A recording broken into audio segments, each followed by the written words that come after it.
The Honourable Ruth Dyson. Mr Speaker, I'm delighted to speak in support of the second reading of the Health Practitioners Replacement of Statutory References to Medical Practitioners Bill. It doesn't win any awards for the snappiest name, but the name certainly describes the contents of the bill. I remember when the bill was introduced, the Minister said that its time has come, and the Honourable Annette King quite rightly said actually its time was years ago. This is so overdue, as the member Scott Simpson, who's just resumed his seat, has bravely pointed out to his... It's probably not a career-enhancing move you made there, but it was an honest opinion expressed that this is well overdue.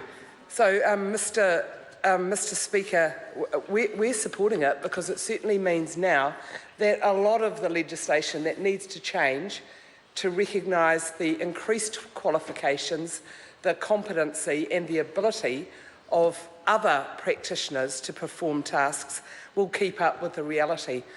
So much of our legislation is outdated, and I know that other members who have spoken have referenced the fact that this is an omnibus bill simply because it alters so many other pieces of legislation and updates them. Not only is that a good thing to recognise the valuable contribution that many members of our health system currently make, but can't do some things that they are competent and trained to do, it also recognises the very real cost pressures that we have in our health system and the workforce issues that we face as well. We know that the government has underfunded our health system in the last 8 years by about $1.7 billion. That's a huge amount of money that the government has not put into the health system, which it should have put in, to keep up with the demographic pressures and the population pressures. So we've got an ageing population, we've got huge cost pressures, we've got workforce issues, and instead of recognising that as a package of concerns, which is reducing the ability of New Zealanders to get the health care that they need, that's the outcome of that, the government has been short funding it and tinkering with a lot of other measures that were necessary. But with this legislation, it's actually doing the right thing. We've got about 50,000 nurses in New Zealand registered with the Nursing Council of New Zealand. We've got a looming GP retirement. About, well, not quite half, but nearly 45% of current GPs have said that they intend to retire over the next decade. So bring it. We can't magically whip up a huge number more GPs to replace those ones that are retiring. That's not possible. A lot of GPs are leaving New Zealand because the health system is so restrictive. They're finding it more satisfying to go overseas. I know a lot of general practitioners decide not to remain operating in New Zealand because of the costs that the current national government has imposed, particularly on small businesses. They just layer more and more and more regulation and requirement. And from a national-led government, it's quite a surprise to many of those GPs. In fact, quite a shock. But that's what is driving them to change their voting pattern as well, actually. Thank you, Mr Bridges, for your acknowledgement that this is exactly what you're hearing in your electorate as well. I'm glad that you've confirmed that. So with that short funding of the health system, the number of GPs who have said that they're going to retire, that's huge stress on our workforce. Something has to give, and that's the big piece of the puzzle that the National Party is just refusing to acknowledge. Mr Speaker, there has been a lot of ridicule poured on backbench National Party members recently about the substance of their members' bill.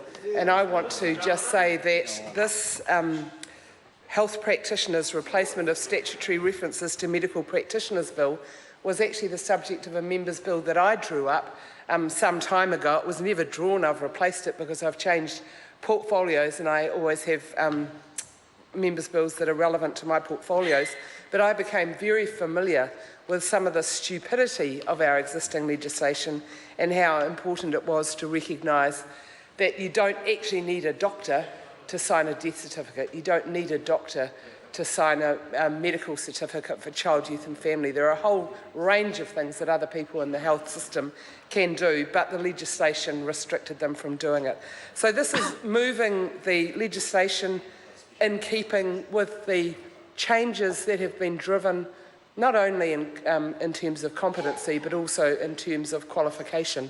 It was, I think, maybe 2002, it was some time ago, that nurse practitioners were introduced as a new profession. That's a higher level of qualification from nursing than we'd ever had before, and now we have thousands of nurse practitioners who are able to do, within their competency, a great deal of things that previously only doctors could do. I remember when midwives were certified to be able to deliver babies. Previously, it had to be signed off by a doctor.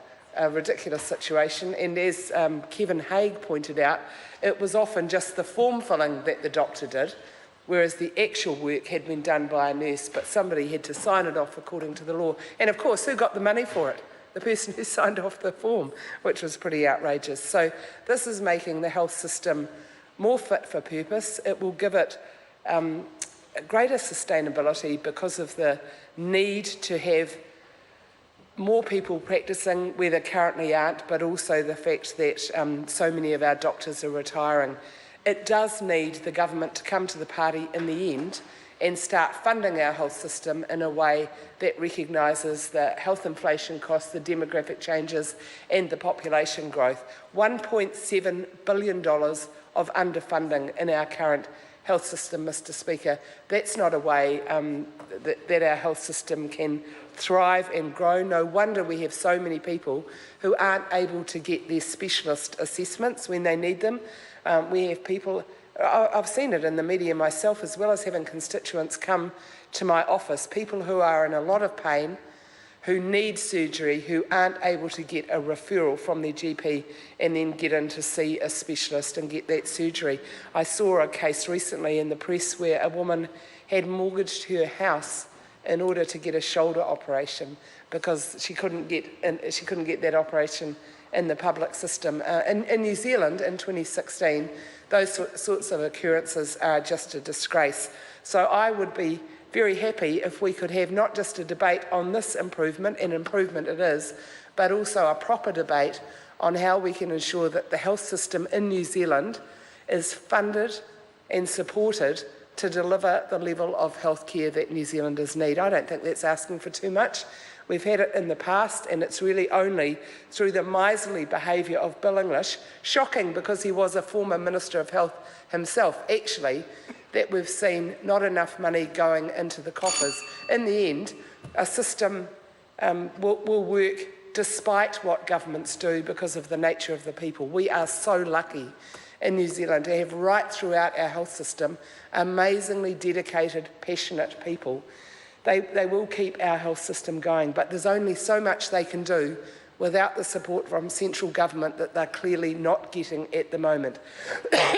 They can't work so many hours that they're exhausted. I saw a survey recently where general GPs were saying that they often worked longer hours than they should, and something like 10% of the GPs who were surveyed said that they had performed actions with their patients which could have done harm, and they had performed them in error because they were so tired. That is a terrible situation for patients who go to their doctor relying on them to be on top of their job, but the doctors have been working such long hours and under such a lot of stress because of the regulatory environment developed for small businesses by the national government, that they actually make errors. That's something that should be unacceptable in New Zealand, Mr Speaker. Having said all that, I think that this is a very good bill. I'm pleased that it's making progress at long last through the health system, and I look forward to the final stages of it soon.